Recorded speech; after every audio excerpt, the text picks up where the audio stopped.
കേരളത്തിലെ അറിയാൻ വയ്യാത്ത മക്കളുമാർക്കൊരു മെസ്സേജാ. അറബി നാട്ടിലെ, അതായത് ദുബായിലെ പാലക്കാടുള്ളൊരു മുസ്ലിം ഇക്കയാണ് അവിടെ ദേവാലയം പണിഞ്ഞ്, യേശുദേവൻ്റെ പള്ളി, അള്ളാഹുവിൻ്റെ പള്ളി, ഹിന്ദുക്കളുടെ അമ്പലം.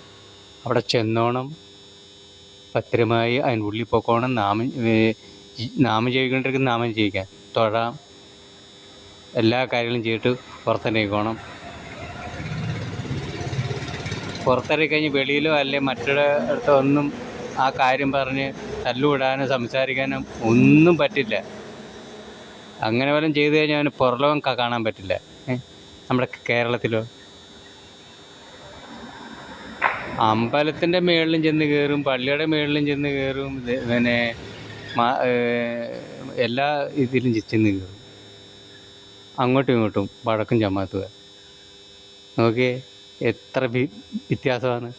അവിടെ മൂന്നും ഉണ്ട് ദൈവങ്ങൾ, നമ്മുടെ കേരളത്തിലും ഉണ്ട് മൂന്നെണ്ണം. പക്ഷെ എന്താ,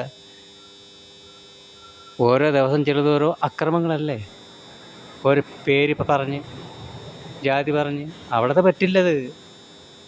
അവിടെ ഏത് വലിയവനായാലും ചെറിയവനായാലും ചെന്നോണം, തൊഴുതോണം, പൊക്കോണം. അതുപോലെ ജോലി ചെയ്തോണം, ശമ്പളം മേടിച്ചോണം, പോക്കോണം.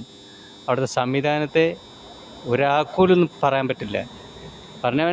അവന് പുറലോകം കണ്ട. നമ്മുടെ കേരളത്തിലെ നിയമ സംവിധാനങ്ങൾ പേടിയില്ല, ഭയമില്ല. അതുണ്ടാവണം. അത് ഏത് ചെറിയ തെറ്റായാലും വലിയ തെറ്റായാലും അപ്പം ശിക്ഷ കൊടുക്കണം കേരളത്തിൽ. അത് ഇല്ലാത്തതിൻ്റെ പേരിലാണ്. അതിന് മന്ത്രിമാരെ പറഞ്ഞിട്ട് വല്ല കാര്യമുണ്ടോ? ഒന്നാമത് നമ്മുടെ നാട്ടിലെ ജനങ്ങൾക്കാണ് ബോധവും വിവരവും വേണ്ടുന്നത്. ഓരോ തെറ്റുകൾ ചെയ്തുകൊണ്ടിരിക്കുകയാണ് കേരളത്തിലെ. പിന്നെ നിയമപാലകന്മാരെ തെറ്റ് പറഞ്ഞിട്ട് വല്ല കാര്യമുണ്ടോ? അവിടെ ഓരോരുത്തർ ചെല്ലുന്നൊരു നിയമം പാലിച്ചാണ് ജീവിക്കുന്നത്. അതുപോലെ നമ്മുടെ നാട്ടിൽ ഓരോരുത്തർ നിയമം പാലിച്ചു വേണം ഓരോ കാര്യങ്ങൾ പറയാനും ചെയ്യാനും ജീവിക്കാനും. അതാണ് അതിൻ്റെ വ്യത്യാസം. അറിയാൻ മേലാത്ത മക്കളുമാർക്കൊരു മെസ്സേജാണ്.